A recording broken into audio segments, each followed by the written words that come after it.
خدا باپ اور بیٹے اور روح القدس کے نام سے آمین۔ خداوند آپ کے ساتھ ہو۔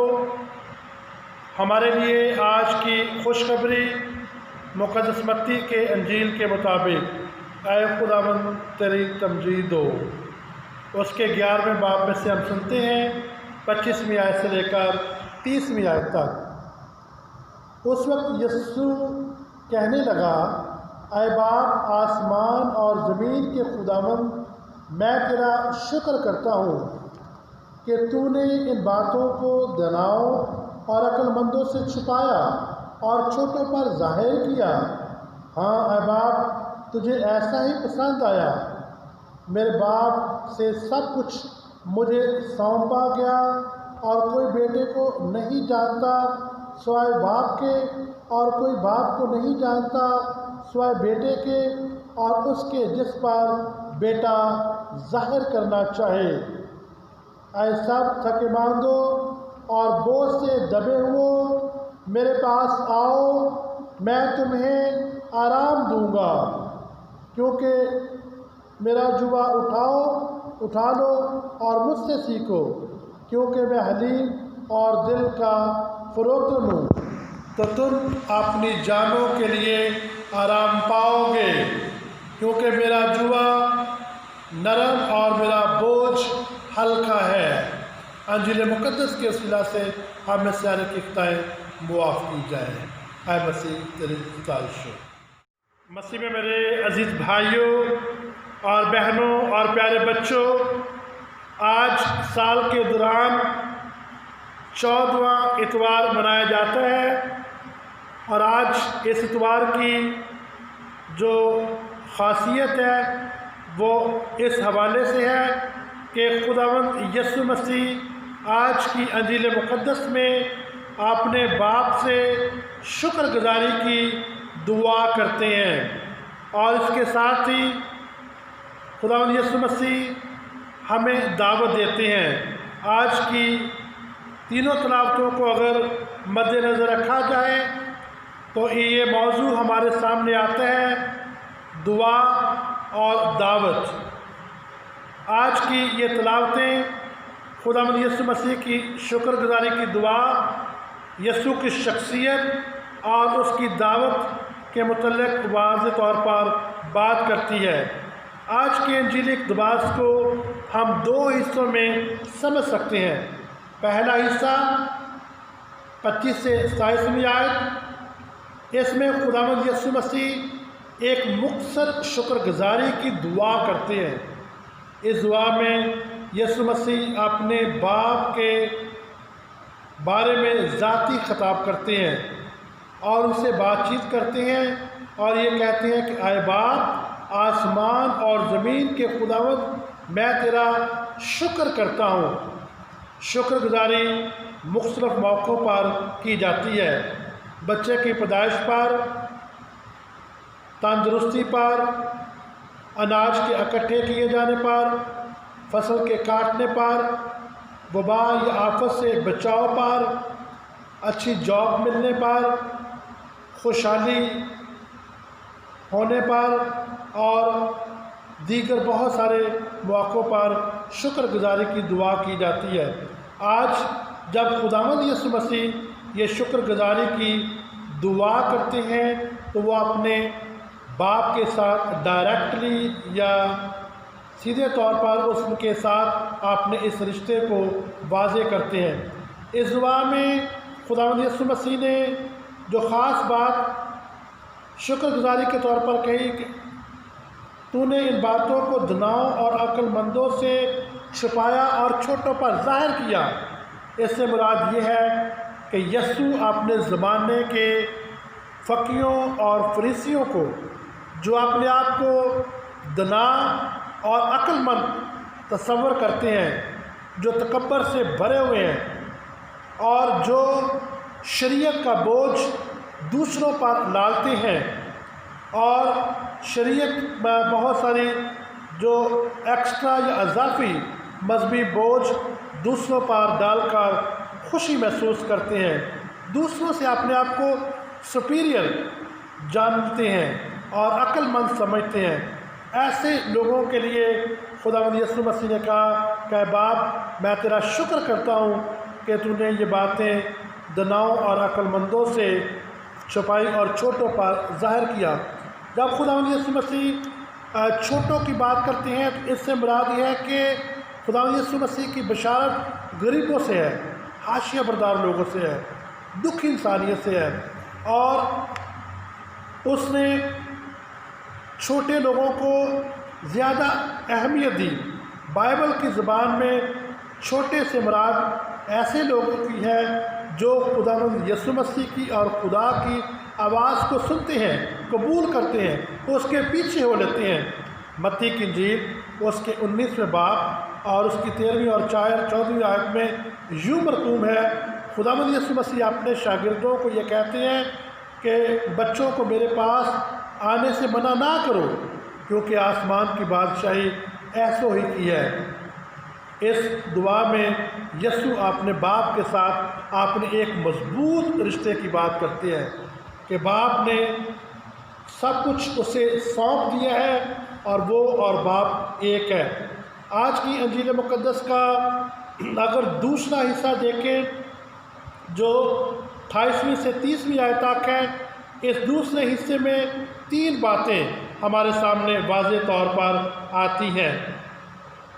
اور پہلی بات کہ خداوند یسوع مسیح دعوت دیتے ہیں۔ یہ 3 قسم کی دعوت ہے۔ پہلی دعوت، میرے پاس آؤ، اے سب تھکے ماندو اور بوجھ سے دبے ہو، میرے پاس آؤ، میں تمہیں آرام دوں گا۔ یہ پہلی دعوت ہے جو خداوند یسوع مسیح اپنے شاگردوں کو، سننے والوں کو جو ہے وہ دے رہے ہیں۔ یسوع کی اس دعوت جو ہے وہ بڑی پرمانی ہے اور روحانی ہے، کیونکہ اس سے ہمیں خداوند یسوع مسیح کے منشور کی وہ واضح شکل نظر آتی ہے، جیسے کہ لوکا کی انجیل اس کے 4 باب 18ویں اور 19ویں آیت میں لکھا ہے کہ روح خداوند مجھ پر ہے، اس نے مجھے بھیجا کہ اس نے مجھے مسا کیا کہ مسکینوں کو خوشخبری دوں، اس نے مجھے اس لیے بھیجا کہ قیدیوں کو رہائی دوں اور اندھوں کو بینائی اور کچھے ہوئوں کو آزادی بخشوں۔ دوسری بات کہ خدا نے جب اس کائنات کی تشکیل دی تو اس نے اس کائنات کو بنانے کے ساتھ ساتھ اس نے آرام کیا اور اس نے کہا اچھا ہے۔ تیسری بات، اگر شریعت کی بات کی جائے تو سبت کے دن کو خداوند نے پاک رکھنے کو کہا اور اس میں بدنی محنت کو کام نہ کرنے کے لیے ترجیح دی گئی۔ آرام انسان کے لیے بے حد ضروری ہے۔ آج کی دوسری دعوت جو ہم متی کی انجیل میں سنتے ہیں، میرا جوا اٹھا لو کیونکہ میرا جوا نرم اور میرا بوجھ ہلکا ہے۔ متی کی انجیل میں ہم پڑھتے ہیں کہ اگر کوئی میرا شاگرد بننا چاہے تو وہ اپنی صلیب اٹھا لے اور میرے پیچھے ہو لے۔ لکڑی کا بنا ہوا یہ جوا جو بیلوں کے گردنوں پر رکھا جاتا ہے، یہ کبھی بھی ایک بیل پر نہیں رکھا گیا، یہ بیلوں کی جوڑی پر رکھا جاتا ہے۔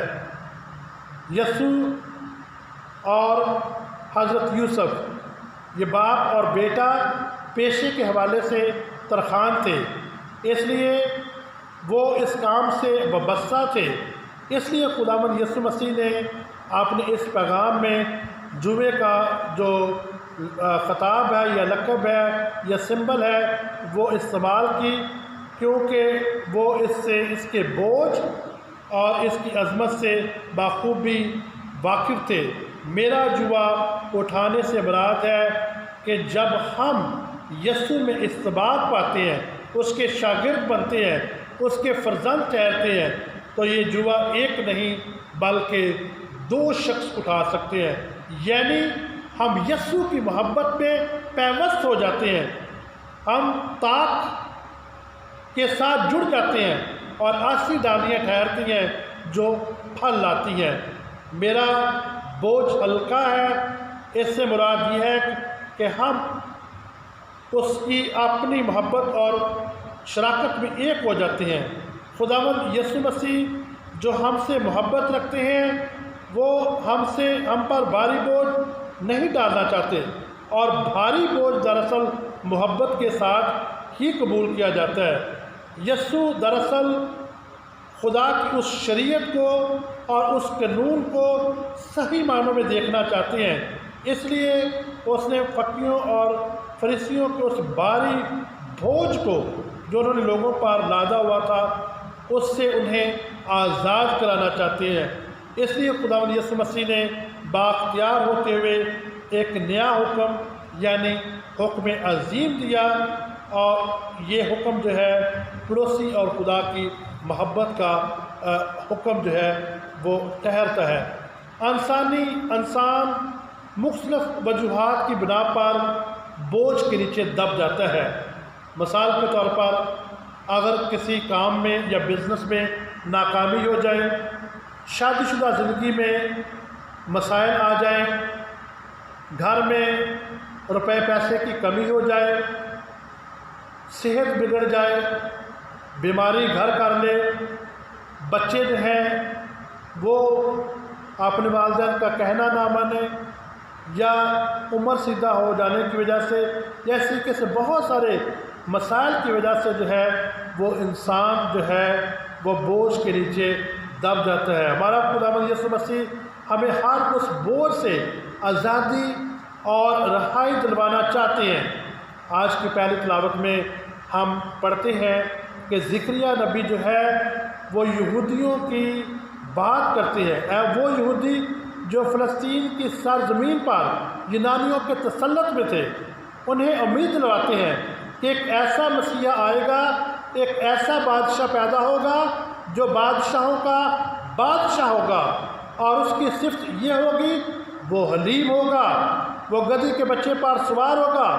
اس لیے اے بیٹی صہیون تو نہایت شادمان ہو، اے بیٹی یروشلم خوشی سے للکارو، اور کمان جنگ توڑ دی جائے گی اور قوموں کو سلامتی دی جائے گی۔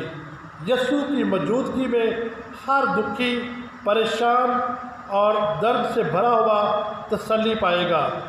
تیسرا حصہ یا تیسری دعوت جو خداوند یسوع مسیح دیتے ہیں، مجھ سے سیکھو کیونکہ میں حلیم اور دل کا فروتن ہوں، تو تم اپنی جانوں کے لیے آرام پاؤ گے۔ متی کی انجیل اس کی مبارک بادیوں میں یہ لکھا ہے، مبارک ہے وہ جو حلیم ہیں کیونکہ وہ زمین کے وارث ہوں گے۔ یسوع سے سیکھنے سے مراد یہ ہے کہ ہم نے یسوع کی مکمل طور پر اپنی زندگی میں تلقین کرنی ہے، ہم نے اس کے شاگرد بننا ہے، ہم نے اس کے پیچھے ہو لینا ہے، ہم نے اس کی صلیب اٹھانی ہے، اور ہم نے اس کی محبت میں ایک ہونا ہے۔ یسوع حلیمی اور فروتنی کا ایسا درس ہے جو ہمارے سامنے ہے، اور جن کو دیکھ کر ہم اپنی زندگی میں حلیمی اور فروتنی کو اپنا سکتے ہیں۔ خداوند یسوع مسیح نے اسی حلیمی اور فروتنی کی وجہ سے اپنی زندگی کے ہر اس چیلنج کو قبول کیا جو کہ اس کے راستے میں آیا، لیکن وہ اپنے باپ کے ساتھ وفادار رہا اور تابعدار رہا۔ عبرانیوں کے خط میں ہم نے پڑھتے ہیں کہ اس نے دکھ اٹھا اٹھا کر فرمانبرداری سیکھی۔ یسوع کا حلیم اور فروتن ہونا ہر ایک چیز پر ہمیں ترجیح دیتا ہے۔ اگر ہم یسوع کی حلیمی اور فروتنی سے مسیحی روحانیت میں حلیم اور فروتن ہوتے ہیں تو ہم حقیقی معنوں میں اس سے سیکھتے ہیں جو ہمارا استاد ہے، اور استاد کی بتائی ہوئی شریعت اور بات کو حقیقی طور پر اس انسانیت میں عام کرتے ہیں۔ آئے آج اس دعوت کو قبول کریں جو ہمیں ہر اس مشکل سے آزاد کرانا چاہتی ہے جس میں ہم پھنس گئے ہیں۔ آئے اس دعوت کو قبول کریں تاکہ ہم اپنی زندگی میں امن اور سکون حاصل کریں۔ خداوند آپ سب کو اور مجھے اپنی اس عظیم شریعت کے لیے، عظیم بات کے لیے، حلیمی اور فروتنی کے لیے اور اس دعوت کے لیے آگے بڑھنے کی قوت اور طاقت عطا فرماتا رہے۔ آمین۔